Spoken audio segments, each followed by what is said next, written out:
Información entregada por el Ministerio de Salud, los contagios con Delta superan los 1.400 en el país, ¿ok? 1.400 en el país con Delta. Y la variante Mu representa el 15% del total de los casos secuenciados. Por otra parte, casi un centenar de comunas de nuestro país no registran casos activos de COVID. Pero se espera que tras las fiestas patrias pueda existir este aumento de contagios. Según expertos, el COVID se está quedando con una circulación permanente. Se está comportando como una endemia. Vamos a conversar ahora con Susan Bueno, es investigadora, es doctora del Instituto Milenio de Inmunología y Terapia. Susan, ¿cómo estás? Buen día. Un abrazo muy grande. Rodrigo, buenos días. Gracias por invitarme a su programa y saludar a la audiencia que está hoy conectada informándose. Todo lo contrario, gracias a ti por tu tiempo. Que sea una endemia en vez de pandemia, estos dos conceptos distintos para que la gente lo pueda entender bajo su voz tan especializada. ¿Cómo lo podemos definir? Bueno, ocurre que cuando una enfermedad infecciosa se considera una pandemia, es una enfermedad que se ha diseminado desde, por ejemplo, una localidad en particular hacia múltiples países en diferentes continentes, y eso fue lo que nosotros hemos evidenciado y hemos vivido desde el año, digamos, 2019 en adelante, ¿verdad? De finales del 2019. Y esto se produce principalmente porque la población se enfrenta a un nuevo virus del que nunca se ha expuesto anteriormente y por lo tanto no existe inmunidad. Y eso significa que toda la población mundial es susceptible a este microorganismo, y como también vimos digamos, en tiempo real, este microorganismo se diseminó rápidamente hacia todos los continentes, todos los países, y a medida que ha ido progresando la enfermedad, ¿verdad?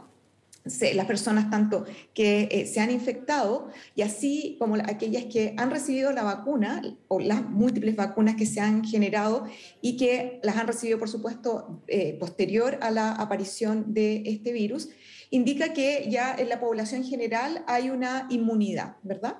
Entonces, a partir justamente de esta inmunización de la población, se empiezan a reducir los números de casos y empieza a haber casos en localidades o brotes, digamos, en localidades específicas. Y es ahí donde ya esta pandemia comienza a ser una endemia, es decir, una enfermedad que ya está controlada, que la mayoría de la población ya tiene inmunidad contra este microorganismo, pero que aparece en brotes en diferentes localidades. O sea, Susan, la podemos entender como una circulación ya permanente, que vamos a convivir con esto. Por supuesto, y eso, dado que este virus es un virus respiratorio, como múltiples virus respiratorios, estos virus en general una vez que aparecen, son difíciles de erradicar. De hecho, en la historia de la humanidad, solamente un virus a la fecha ha sido erradicado por vacunación, que es el virus de la viruela, y hay múltiples otras enfermedades infecciosas causadas por virus que están en proceso de erradicación. Pero eso es un proceso muy largo que requiere décadas de vacunación. Entonces, este virus respiratorio claramente se va a quedar en la población, y por dos razones. Primero que todo, porque siempre, a pesar de que hay un porcentaje importante de la población que está o va a estar inmunizada contra este virus, siempre se van a generar personas que van a ser susceptibles a la infección. Y por otra parte, recordemos que este virus también tiene la capacidad de modificarse y generar lo que se denominan las variantes. Y por lo tanto, son más resistentes a la inmunidad que existe y por lo tanto van a generar nuevos brotes. ¿Sabes qué? Yo he tenido la posibilidad de entrevistarte 2 o 3 veces durante toda la pandemia y marqué una frase que dijiste el 31 de mayo de este 2021 y que me hace mucha relación con lo que yo leí ayer y lo que me dices ahora. Mira la frase que dijiste tú en mayo de este año, que no te debes ni acordar, pero fue tan precisa.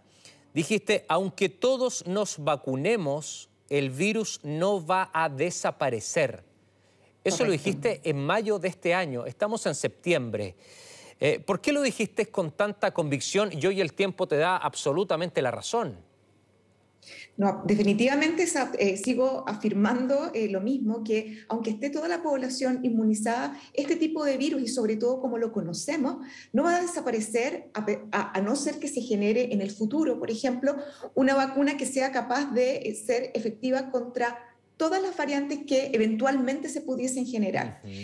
Si tomamos el ejemplo de otro virus respiratorio que tiene características, podríamos decir, equivalentes, el virus de la influenza, es un virus que ha generado pandemias en el pasado, ¿verdad? Pandemias muy terribles como la que ocurrió en el 1918.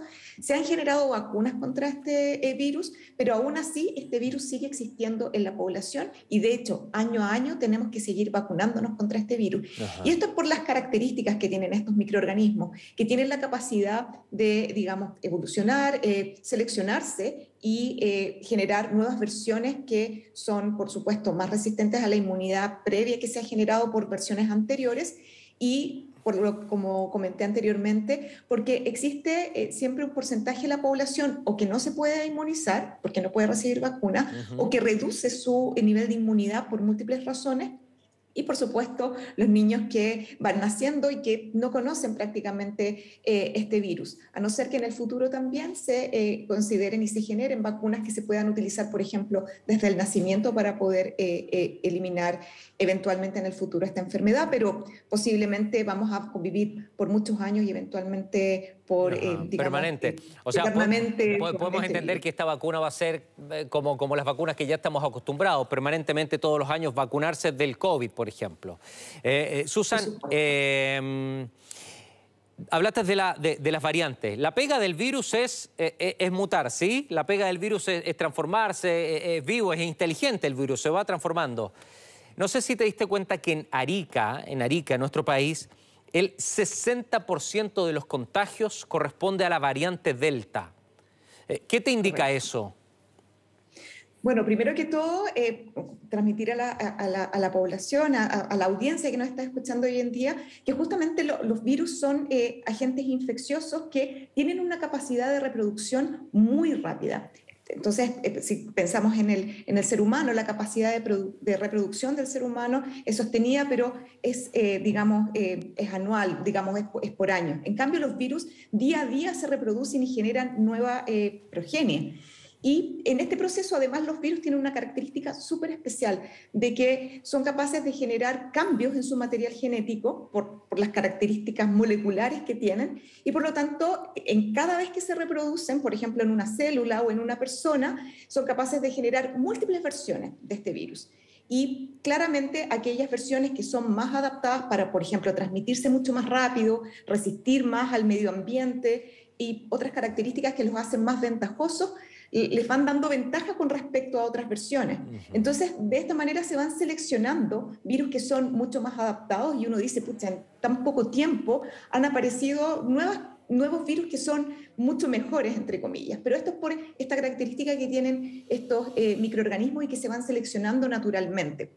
Entonces, claramente cuando aparece una nueva variante, como por ejemplo la Delta, que tiene capacidades mejoradas con respecto a variantes anteriores, que se transmite mucho más rápido, por ejemplo, que resiste y se concentra en mayor cantidad, por ejemplo, en las secreciones respiratorias, claramente va a empezar a predominar por respecto a las otras. Y esto es algo también muy natural de los microorganismos. Y por eso yo creo que estamos nosotros en una posición hoy en día en donde estamos comenzando, digamos, nuestra convivencia con este tipo de Claro. virus, este virus en particular y sus variantes.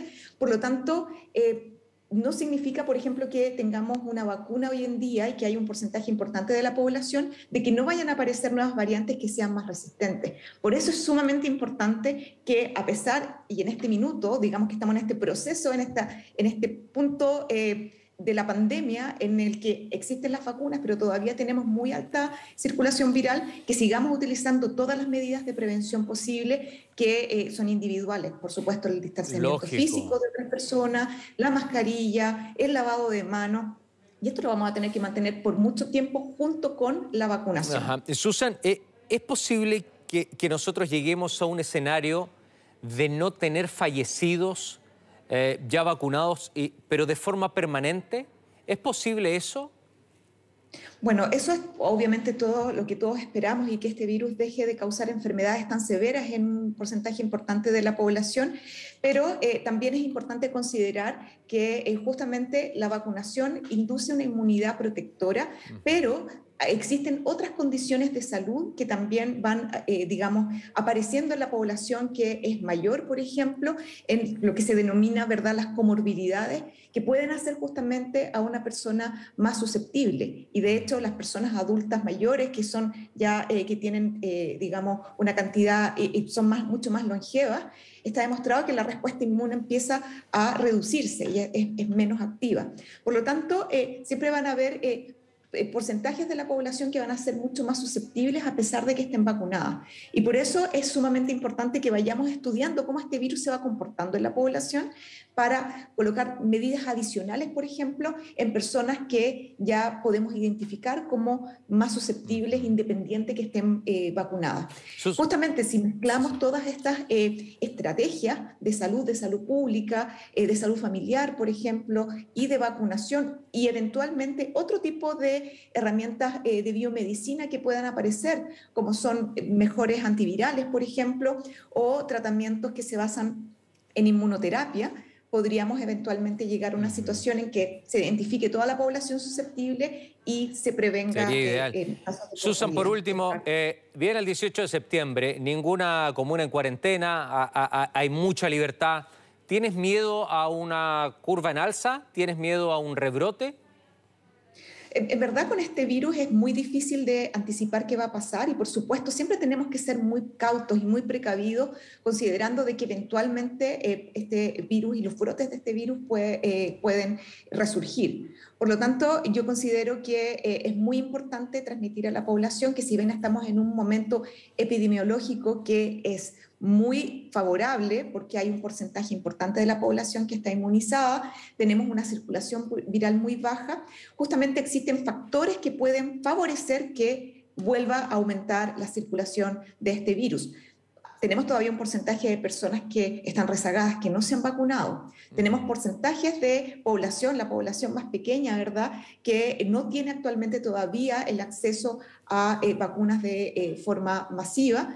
Y si sumamos esto a condiciones como mayor acercamiento físico, acumulación o aglomeración en lugares cerrados, poca ventilación, no uso de mascarilla o de medidas de higiene, claramente eso es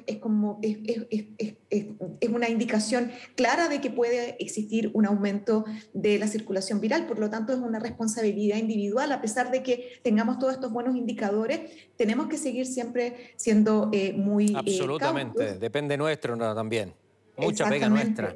Susan, te mando un abrazo y te agradezco muchísimo. Gracias por todo.